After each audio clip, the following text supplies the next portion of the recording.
Hi friends, నేను మీ Venkat. Friends, ఇవాళ video ఏంటంటే తమ్నైల్లో మీరు చూసినట్టు ఆ రోజు శేఖర్ భాష అక్కడ ఉన్నాడా, శేఖర్ భాష అసలు ఆ డీటెయిల్స్ అన్నీ ఎలా చెప్తున్నాడు, శేఖర్ భాషకు ఈ కేసుకు సంబంధం ఏంటి, అసలు శేఖర్ భాష జనాలను ఎందుకు పిచ్చోళ్ళు అంటున్నారు, మరి ఆ డీటెయిల్స్ అన్నీ ఈ వీడియోలో తెలుసుకుందాం. వీడియోని అయితే స్కిప్ చేయదు ఫ్రెండ్స్, వీడియోని పూర్తిగా చూడండి. నిన్న ఒక ఇంటర్వ్యూలో శేఖర్ భాష ఏం చెప్తున్నాయంటే, ఇతనేదో అక్కడే ఉన్నట్టు, అక్కడే ఉండి ఇతనే తలుపు తెచ్చిన లెవెల్లో మాట్లాడుతున్నాడు. ఒక భార్య ఇప్పుడు ఈశ్వర్ సాయి వైఫ్ గురించి మాట్లాడేటప్పుడు ఆయన ఏమంటున్నాడంటే, ఈశ్వర్ సాయి వైఫ్కు ఈశ్వర్ సాయికి త్వరలో విడాకులు కానున్నాయి, ఆ విడాకులు కానున్నాయి కాబట్టి వాళ్ళకు ప్రూఫ్గా ఇది పోలీసులు ప్లస్ ఒక ఏజెన్సీ ద్వారా వెళ్ళింది ఆమె, వాళ్ళు అతన్ని పట్టుకోవడానికి పక్కా ప్లాన్తో ఆమెతో ఇలా మాట్లాడించారు, అలా మాట్లాడాలి అని వాళ్ళు గైడ్ చేసి మరీ పంపించారు. ఎందుకంటే ఆమె రేపు విడాకులు తీసుకుంటే ఆ భరణం కానీ ఇంకోటి కానీ ఫుల్ ఫ్లెడ్జ్డ్గా కావాలి కాబట్టి వాళ్ళను పక్క నుండి పోలీసులు పక్క నుండి మరీ ఈమె గైడ్ చేసి పంపించారు అని చెప్పేసి ఈశ్వర్ భాష చెప్తున్నాడు.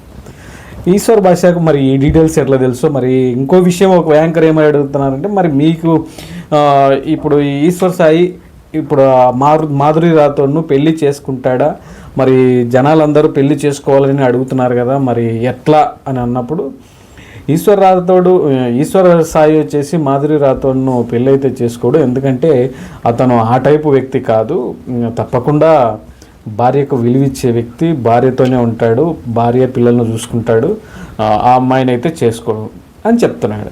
అంటే చేసుకోకపోతే మరి ఈ వ్యవహారం వల్ల ఎట్లా నడిచింది, మరి ఎందుకు చేయాల్సి వచ్చింది అంటే, ఏదో రకంగా మొత్తానికైతే ఆ అమ్మాయిని అన్యాయం చేయాలని ఉన్నాడు. ప్లస్ ఇంకోటి, ఆయన చెప్పే మాటల ప్రకారం ఆ అమ్మాయిని అయితే పెళ్లి చేసుకోకూడదు, ఎంతసేపు ఉన్నా భార్యతోనే ఉండాలి అని చెప్పే కోణంలో చెప్తా అన్నాడు. మరి ఆ అమ్మాయి పరిస్థితి ఏంటి మరి అన్నప్పుడు, ఆ అమ్మాయికి తెలియదా, ఆ అమ్మాయి చిన్నపిల్ల కాదు కదా అని చెప్పేసి చెప్తా అన్నాడు. చిన్నపిల్ల కాదు కరెక్టే, మరి ఈశ్వర్ సాయికి కూడా తెలియదా, ఈశ్వర్ సాయి మరి పెళ్ళయి పిల్లలు ఉన్నారు కదా, మరి ఈశ్వర్ సాయికి తెలియదా అమ్మాయిని ట్రాప్ చేసేటప్పుడు. ఒకవేళ ఒక అమ్మాయికి ఇప్పుడు అన్యాయం జరిగిపోయింది, ఒకవేళ ఏదన్నా ఇది ఒక దెబ్బ తగలడమో యాక్సిడెంట్ ఇంకోటి అయితే పొరపాటున తెలిసో తెలియకో జరిగింది, దానికి ఇంత నష్టపరిహారం కట్టించేద్దామని చెప్పొచ్చు.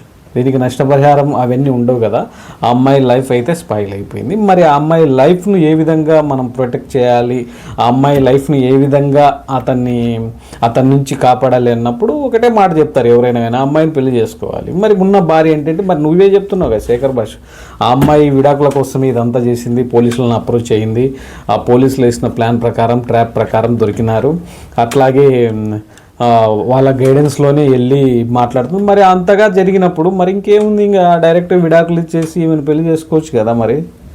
మరి ఈమెను ఎందుకు పెళ్లి చేసుకోకుండా, నా భార్య నాకు కావాలి, నా ఆమె ఈశ్వర్ సాయి భార్య కూడా నా మూడు శుద్ధపూస, నా మూడు ఆటోడు కాదు, మరి ఆమెనే ట్రాప్ చేసింది, ఆమెనే మీద పడింది అని చెప్పడం ఎందుకు, ఈయన నా భార్యను వదిలిపెట్టి నేను, మరి ఇంత ఇద్దరు జిగిరి ప్రేమ ఉన్నప్పుడు మరి ఈ అమ్మాయి ఎందుకు మధ్యలోకి వచ్చింది, ఈ అమ్మాయి లైఫ్ని ఎందుకు స్పాయిల్ చేశారు. ఒకవేళ అంటే నువ్వు దొరక్కపోతే ఏదో వాడుకొని వదిలేద్దాం అనే స్టాండ్తో చేస్తున్నావు అంతే, ఇంకా అక్కడ బాగా క్లియర్గా అర్థమైపోతుంది.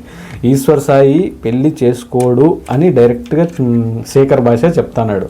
మరి దీనికి పరిష్కారం ఏంటి, ఈశ్వర్ సాయి పెళ్ళి చేసుకోకపోతే శేఖర్ భాష నీకెట్లా తెలుసు అన్నప్పుడు, నాకు ఈశ్వర్ సాయి బాగా తెలుసు, మేము మాట్లాడాను, అతను తప్పు ఒప్పుకున్నాడు, సారీ చెప్పాడు, అయిపోయింది అని అంటున్నాడు. అంటే సారీ చెప్పేది అంటే ఇది ఇంత రాజాంతం చేసి సారీ చెప్పేస్తే అయిపోద్దా, ఏం మాట్లాడుతున్నావు శేఖర్ భాష, కరెక్ట్గా మాట్లాడుతున్నావు. మరి జనాలు పెళ్లి చేసుకోవాలని అంటున్నారు కదా, మరి దానికి నువ్వేం సమాధానం చెప్తావు అని యాంకర్ అడిగితే ఇతను శేఖర్ భాష అంటాడు, జనాలు ఏదైనా నమ్మేస్తారు పిచ్చోళ్ళ మాదిరి, మరి వాళ్ళనే ఆ అమ్మాయినే పెళ్లి చేసుకోమంటే మరి ఈ అమ్మాయి పరిస్థితి ఏంటి, నువ్వే చెప్తాను, మళ్ళీ నువ్వే కలిసినావు, నీకే క్లారిటీ లేదు, నువ్వే పోలీసులను అప్రోచ్ అయ్యి విడాకుల కోసమే ఈ విధంగా చేసింది అని చెప్పేసి నువ్వే ఆ మాట చెప్తాను, మళ్ళీ వాళ్ళిద్దరు భార్యాభర్తలు కలిసి ఉంటారు నువ్వే చెప్తాను. మరి నేను ఏం నమ్మాలి, ఏం తెలుసని నువ్వు ఒక ఇంటర్వ్యూ వాళ్ళ పేరు మీద స్పెసిఫిక్గా ఒక ఇంటర్వ్యూ ఇస్తాను, జనాలు జనాల కంటే జనాలు పిచ్చోళ్ళ అని అడిగినప్పుడు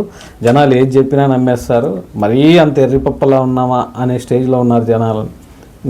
నీ మాటలు కూడా వింటాను, నువ్వు రాజతరుణ్ వాళ్ళ పంచాయతీలో కూడా నువ్వు చేసావు, అదేమైందో కూడా అందరు అంటే ఇక్కడ దాంట్లో అంటే డబ్బులు తీసుకుని ఏమైనా చెప్తా అంటాను, దొంగ సాక్ష్యాలు చెప్తా అంటారు చూడు కోర్టులో, అక్కడ ఏమన్నా ట్రై చేస్తున్నా? జనాలకు అదే అనుమానం వస్తుంది.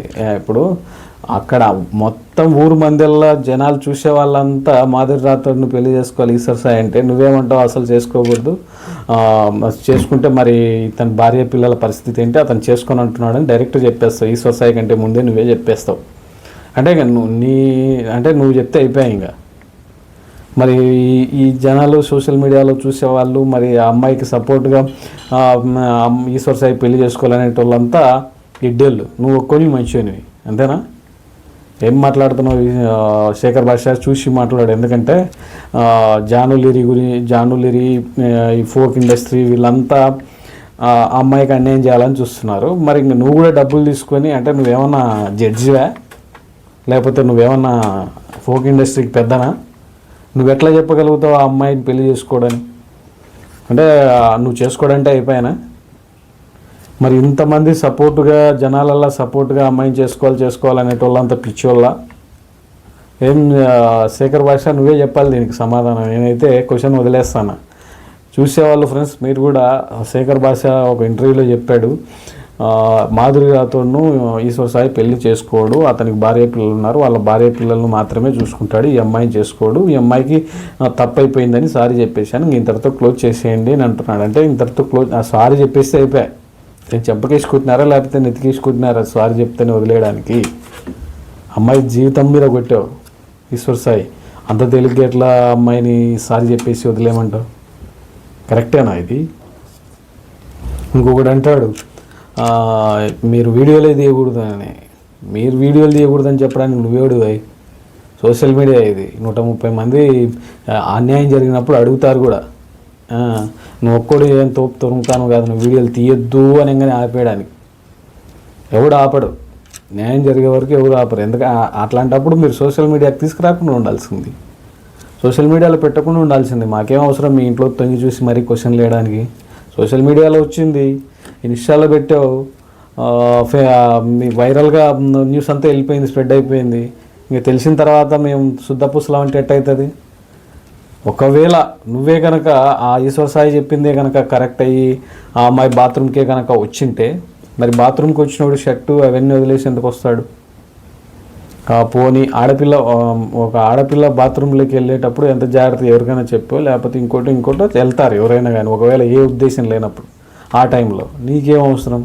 సరే అదే టయానికి వాళ్ళు వచ్చినారు కదా, మరి ఇప్పుడు నువ్వు ఏ తప్పు చేయకపోతే మరి నువ్వు ఆ స్టేట్మెంట్ ఎందుకు ఇచ్చావు?